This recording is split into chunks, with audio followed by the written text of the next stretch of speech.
미국 주재 공간에서 코로나19 백신 접종 완료자 대상 한국 입국형 자가격리 면제서 발급 업무를 어제부터 개시한 가운데 첫날 뉴욕 조영사관에서만 발급 신청 건수가 1000건을 돌파했습니다. 오늘 뉴욕시장 예비선거 중간 집계 결과가 발표됐습니다. 에릭 애덤스 후보가 여전히 선두를 지켰지만 2위인 걸시 후보가 단 2% 차이로 바짝 추격하고 있습니다. 미국 내 학생들이 가을 학기 개강 전까지 접종을 완료하기 위해선 파이저와 모더나 백신의 경우 빠른 시일 내에 첫 번째 백신을 맞이할 것으로 보입니다. 뉴저지주가 오는 2021-2022 학년도 가을 학기 학생들에 대한 마스크 착용 의무를 철회했습니다. 뉴욕시가 오늘부터 백신 접종을 완료한 근로자에 대해 마스크 착용 및 거리두기 의무화 조치를 해제했습니다. 백신의 효력 유지 기간과 혼합 접종 효과 등을 연구한 서로 다른 세 가지의 새로운 연구 결과가 잇따라 발표돼 주목을 끌고 있습니다. 뉴저지주가 내달 1일부터 중산층 세금 환급 프로그램 시행하면서 가구별로 최대 $500까지 지급하기로 했습니다. 피 브리티지 교통부 장관이 뉴욕을 방문해 게이웨이 터널 프로젝트 등 교통 인프라 개선에 대해 발표했습니다.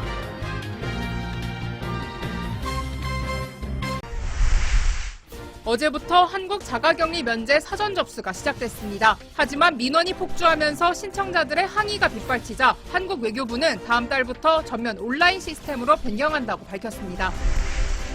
캘리포니아주 고용개발국을 겨냥한 해외 범죄 조직의 사기 청구가 수백억 달러에 달하면서 실업수당 지급이 지연되고 있습니다. 이로 인해 수십만 명의 실직자들이 피해를 보고 있습니다. LA 카운티 보건국이 인도발 델타 변이가 확산함에 따라 마스크 착용 규정을 변경했습니다. 백신 접종 여부와 상관없이 실내에서도 마스크를 착용할 것을 권장하고 있습니다. 캘리포니아주가 성소수자를 차별하는 5개 주를 공무 출장 금지 지역에 추가했습니다. 플로리다, 아칸소, 몬태나 등 5개 주로의 컨퍼런스나 트레이닝 등 모든 공무 출장이 금지됩니다.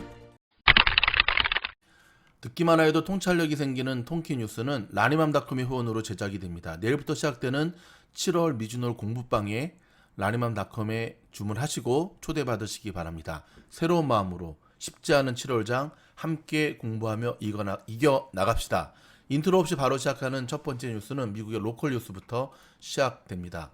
에릭 가세티 시장이 식당들의 야외 영업을 허용하는 알프레스코 프로그램을 1년 더 연장했습니다. 한인을 포함한 여러 음식점 업주들의 숨통이 트이게 전망으로 기대가 되는데요.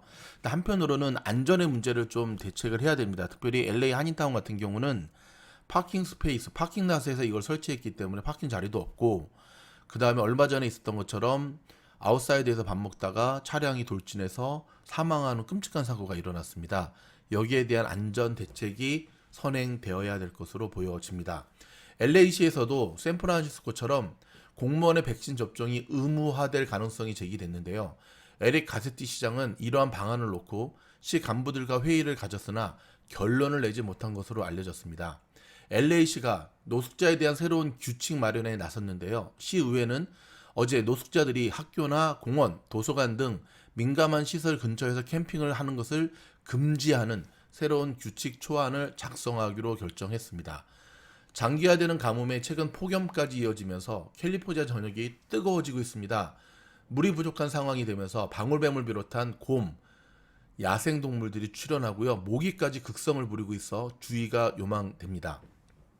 이번 주말 독립기념일 연휴를 앞두고 LA시가 불법 불꽃놀이에 대한 예방과 강력 단속에 나섰습니다. 이와 함께 지난 5월에 승인한 불법 폭죽 바이백 프로그램이 오늘부터 시행에 돌입합니다. 최근 코로나로 사망한 사람들의 대부분이 백신을 맞지 않은 것으로 나타났습니다. 지난 5월 미국의 사망자 18,000여 명 가운데 99.2%가 백신 미접종자로 나타났고요. AP통신에 전한 바에 따르면 그렇습니다. 7월 15일부터 12월 15일까지 6개월간 매달 250에서 $300씩 현금 지원되는 부양자녀 보조금을 정확하게 제때 받을 수 있도록 IRS가 3가지 사전 조치를 마련했다는 소식입니다. 북가주에서 발생한 라바 산불이 13,300에이커로 확산되면서 8,000명의 주민이 대피한 가운데 진화율은 19%를 보이고 있습니다. 남가주에서도 스토우 산불, 윌로우 산불 등이 새로 발생했습니다.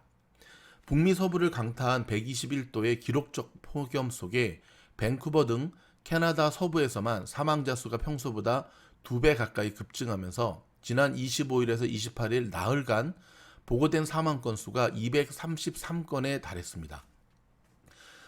플로리다주의 12층 콘도 붕괴 참사 사고로 인해 확인된 사망자가 16명으로 늘어난 가운데 붕괴 사고와 관련된 범죄 혐의 여부 등을 조사하기 위한 대배심이 꾸려질 전망입니다. 중국 공산당 창당 100주년 기념 행사가 오늘 베이징 천안문 광장에서 열리는데요. 장기 집권이 가능해진 시진핑 주석을 중심으로 한 현재의 권력 체계가 어떻게 바뀔지에 대한 관심이 쏠리고 있습니다.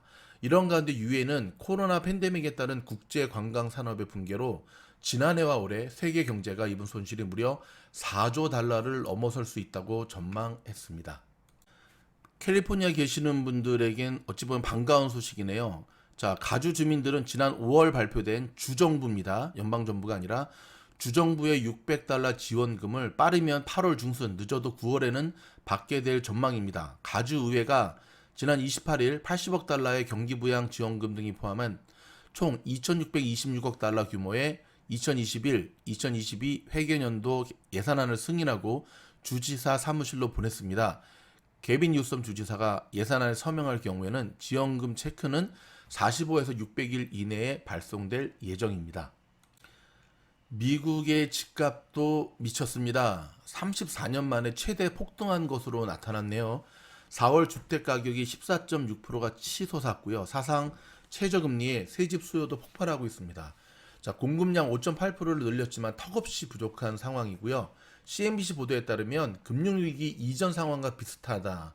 그 다음에 바이든 행정부는 경제 회복에 악영향을 우려하고 있으면서 한간에는 이 집 모기지 쪽의 테이퍼링부터 시작할 것이다 라고 하는 이야기들이 솔솔 나오는데 굉장히 설득력을 얻고 있습니다. 여러분, 무한대로 집값이 달나라까지 갈 수 없습니다. 곧 이곳 남가주, 얼바인 집값들이 벌써 내려가고 있거든요. 잘 참고하셔서 무엇보다도 정말 상투 잡지 않기를. 주식이나 부동산이나 상투 잡으면 참 속이 쓰립니다. 날도 더운데 속 쓰리면은 병 걸립니다. 화이팅입니다. 자, 경제뉴스 쪽으로 가봅니다. 투자의 규제, 워런 버핏의 단짝이자 파트너인 찰리 먼거. 놀라지 마십시오. 97세입니다. 3년만 더 사시면 100세. 찰리 먼거 할아버지가 알리바바의 핀테크 계열사 엔트그룹에 대한 중국 당국의 통제를 옳은 일이라고 평가를 했습니다. 자, 그러면서 일단 중국 정부 쪽에 손을 들어주는 모양새인데요. 자, 이것이 시장이 어떻게 반응할지는 좀 지켜보도록 하겠습니다. 자, 페이스북이 뉴스레터를 정기 구독하는 플랫폼을 출시한다고 밝혔습니다. 야, 페이스북 이제 돈 되는 건 다 아는 분위기입니다. 그냥 페이스북뿐만 아니라 전 세계 기업들이 지금 돈 되는 것은 다 뛰어드는 모양새입니다. 자신들만의 플랫폼을 만들고 난 다음에 그 안에서 돈 되는 것들은 다 하겠다라고 하는 야심찬 전략. 자, 이러한 전략들 언제까지나 먹힐지는 모르겠지만 지금 세상의 분위기가 이렇게 돌아가고 있다는 거에 대해서는 우리가 주목해야 됩니다. 여러분, 미국의 줄사직이 현실화되고 있습니다. 무슨 말이냐면 자택근무 그만하고 이제 사무실로 복귀하라 그랬더니 사표를 던지고 있는데요. 사무실 복귀 거부 심리가 굉장히 생각 이상으로 많이 팽배해져 있습니다. 그래서 사무실 공실률도 지금 굉장히 치솟고 있고요. 예전에는 참 건물만 하나 가지면 평생을 먹고 산다 그랬는데 요즘 건물 갖고 있으면 평생 머리 아픈 일이 발생하고 있습니다. 각 기업들은 자택근무와 사무실 근무에 대한 어떠한 그 중간 그 절차를 마련하고 있는데 쉽지 않은 모양새입니다. 일단은 이 문제가 잘 풀어야 되겠습니다. 이 문제가 또 예상치 못한 우리의 발목을 잡고 있는 분위기인데요. 잘 풀려나갈 수 있기를 바라겠습니다. 영국의 금융중개사 TPICKB 피델리티 SC와 손잡고요. 가상화폐 플랫폼을 추진하고 있습니다. 비트코인 코인 시장이 지금 흔들리고 있긴 하지만 자, 코인 시장이 흔들리는 거지. 이 블록체인 기술은 앞으로 갈 수밖에 없는, 가상화폐는 갈 수밖에 없는 시대적 변화의 요청이라는 사실을 우리가 꼭 기억해야 됩니다. 요거를 잘 구분하셔야지만 여러분 이 어려운 때에 지혜로운 투자를 할 수 있다는 사실을 꼭 기억하시기 바랍니다. 인텔이 차세대 서버용 CPU 생산을 내년으로 연기한다고 밝혔습니다. 원래는 이제 올해 말로 예정돼 있었거든요. 내년으로 왜 연기할까요? 그쵸, 뭔가 수지타산이 안 맞기 때문에 그렇지 않을까요? 여러분 올해 아이폰 13 가칭입니다. 13이 될지 14이 될지 모르겠는데 이 아이폰 13의 출시가 앞당겨진다라고 하는 소식이네요. 덕분에 애플의 부품주라 그러죠. 애플의 부품주들이 들썩들썩거리고 있습니다. 자, 애플이 왜 아이폰의 출시를 앞당길까요? 앞당기지 않으면 안 될 무엇인가 있는 거겠죠. 최근에 뭔가 강력한 호재, 애플이 지금 전기차 쪽에 대한 뭔가를 내놓지 않고는 당분간 애플의 호재가 없는 상황에서 일단 아이폰 출시라고 하는 승부수를 던지는 모양새입니다. 고속도로를 95마일, 한국으로는 153km거든요. 95마일로 달리고 있는 것은 과도한 사고의 위험에 스스로를 노출시키는 것이다. 지금 미국에서 하는 것이 바로 그러한 일이라고 생각한다. 누가 한 말이냐면요. 레리 서머스 전 재무부 장관이 30일 아시안 리더십 컨퍼런스에서 한국에서 열린 거기에서 바이든 행정부의 경기 부양책에 대한 우려를 쏟아냈습니다. 온라인으로 진행이 되긴 했네요. 여러분 어떻게 생각하십니까? 일단 뭐 다양한 전 재무부 장관 출신으로서 다양한 의견들을 내놓고 있는데 지나고 보면 누구의 결정과 판단과 정책이 옳았는지를 알 수 있을 것 같습니다. 우리의 조국 대한민국에서도 델타 변이가 심상치가 않습니다. 수도권 6개 어학원 감염자가 확인이 되면서 델타 변이 드디어 올게 왔다. 확진자 총 213명인데요. 확산 가능성이 점점 커지고 있고요. 델타 변이가 총 359명인데 저는 좀 여기서 한 가지 좀 답답한 게 이 학원 강사 또는 학교에서 외국인 교사들이 지금 주범으로 지적이 되고 있거든요. 여러분 작년 이맘때 코로나 때도 그 기억하시죠? 그 이태원족인가요? 그 학원 강사가 몰래 해가지고 최소한 아이들 앞에 서야 되는, 사람들 많이 있는 곳에 서야 되는 직업군을 가진 사람들은 양심을 걸고 좀 더 조심해야 되지 않을까요? 주말에 순 바이러스 묻혀와가지고 그 우리 아이들에게 이게 도대체 말이나 됩니까? 오늘 좀 파이터 날도 더워가지고 좀 쉬게 하려고 그랬더니 나와야겠네요. 자, 파이터 출동!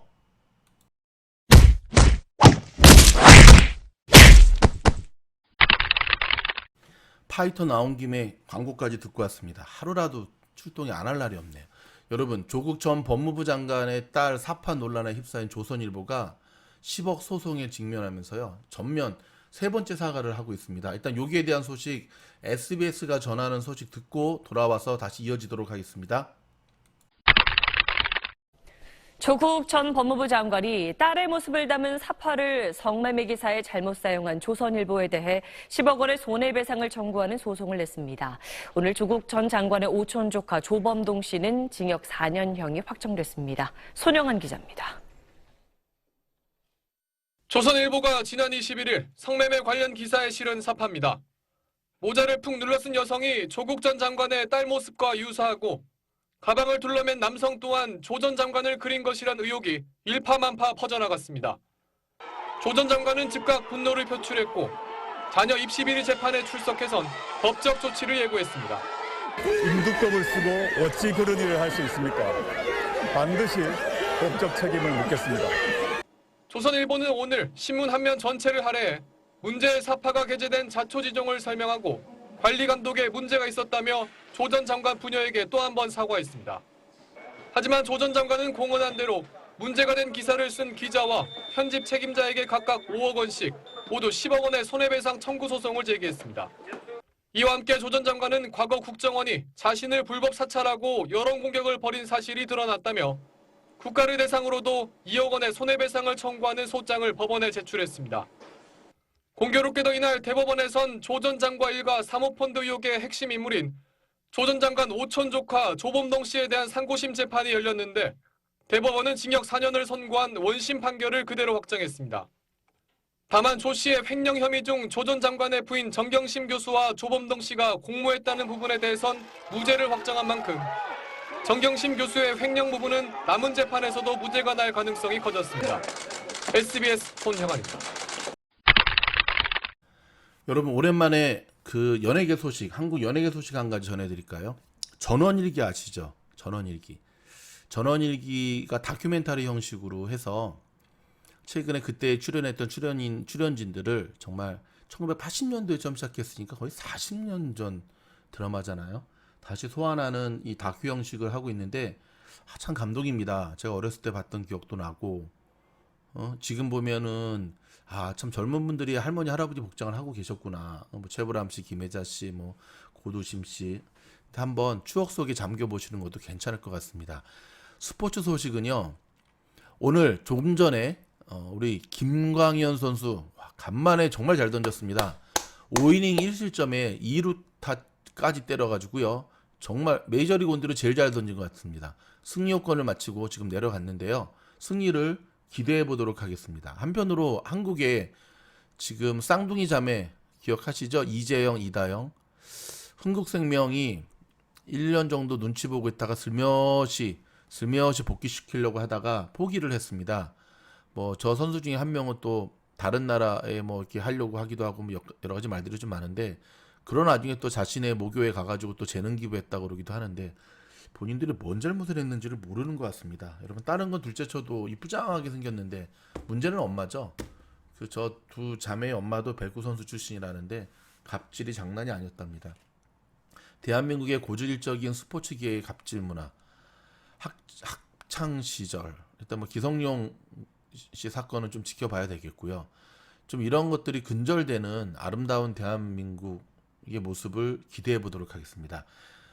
통키 뉴스를 사랑해 주신 전 세계에 흩어진 미즈노 가족 여러분, 오늘이 6월 30일입니다. 미국 시각으로. 지난 한 달 동안도 저희 통키 뉴스 많이 사랑해 주셔서 감사드리고요. 내일부터는 2021년 하반기가 시작되는 후반전의 첫 날입니다.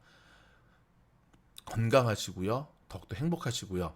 너무 스트레스 받지 마시고요. 지금처럼 통키 뉴스 많이 사랑해 주시면 감사하겠습니다. 지난 한 달 동안도 저희와 함께 해주신 것에 대한 고마운 마음으로 미즈노 팀장이 감사 인사드리도록 하겠습니다. 감사합니다.